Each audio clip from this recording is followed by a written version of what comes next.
The more hits we play, the more hits we get. URLradio.net. Stacey Sturm. Kevin Kais. Now let's talk about 5 things that TV writers apparently believe about smart people. Okay. Okay, this is from cracked.com. I love this website. Fun. It's a funny look at life. It's a funny look at things that you just don't really realize. And then when they say it, when they bring it out, you're like, oh my God, that's so true. Yep. Yeah. So ever since House showed up on TVs back in 2004, the networks decided that you just could not have a drama without an eccentric genius in the mix.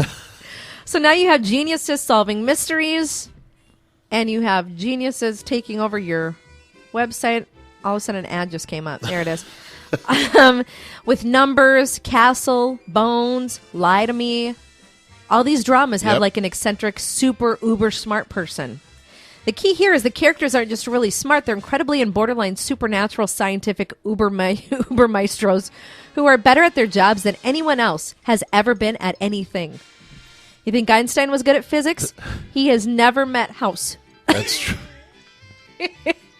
So here are 5 stereotypes, 5 things that TV writers apparently believe apply to all smart people. Okay. If you only know 6 languages, you're a failure. For example, forensic anthropologist Dr. Temperance Brennan from Bones is loosely based on real-life crime author Kathy Reichs. But while Reichs published her first book at 47, her fictional version has already written multiple best-selling novels by her 30s, while also having time to complete a PhD and learn 7 languages, become a skilled diver and expert shooter. Show off. Yeah, it's just a TV fantasy, and yes, our entertainment will always involve action heroes who are impossibly strong and wise guys who are impossibly witty. What bugs us about this is the implication that if you boom with these supernatural smart people genes, time and effort become meaningless concepts. You don't need to do anything. Just uber smart, super natural. Number 4, it's okay to be a jerk as long as you're smart. A further staple of super genius genre is the guy who treats other people like crap perpetually and gets away with it because of his amazing talents. It's actually hard to find a TV genius who is not a shithead. These people are friendly, antisocial, or generally messed up when it comes to communicating with other humans, but avoid getting sued or shot in the face only because they're so smart. I hate that guy so much. He's an arrogant prick. But you know what? I do have to applaud his brilliance. He is the only one that's going to be able to solve this crime. We can't kill him because we need him. Oh, gosh. Coming in at number 3. All complex problems are solved by sudden empathy.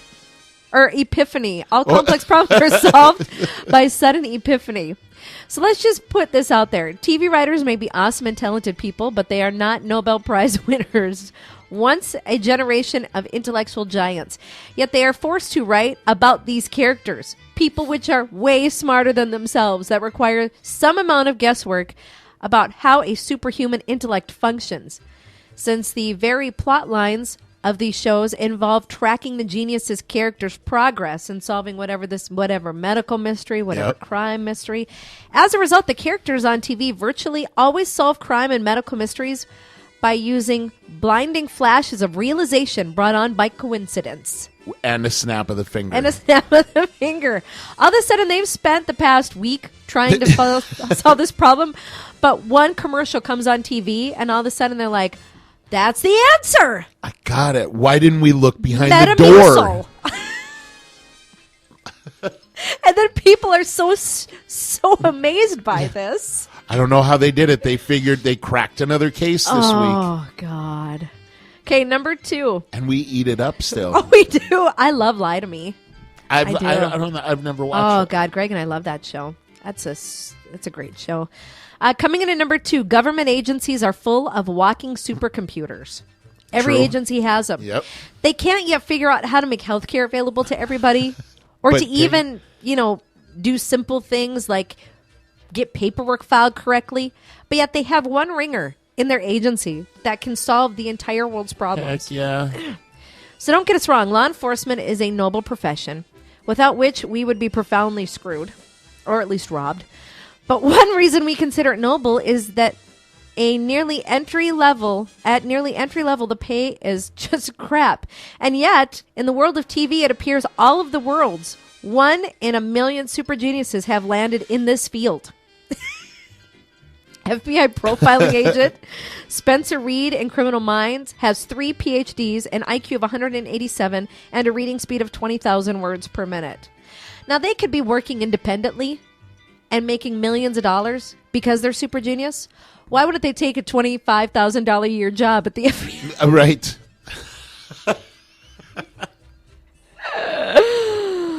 And the number one thing that TV writers assume of smart people is if you're smart, your life is so exciting.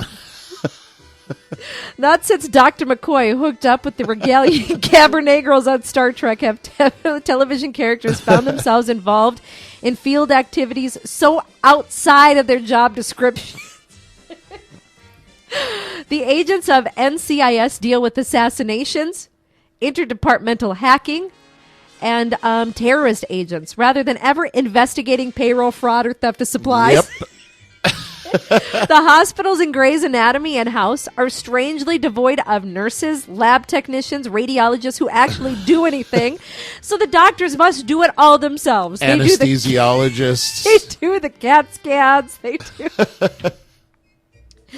Oh, same thing in Criminal Minds. The FBI routinely sends out their highly valuable elite profiling team to go up and arrest dangerous suspects, which is a bit like using the President of the United States as a test pilot for your experimental wingless aircraft. Why not?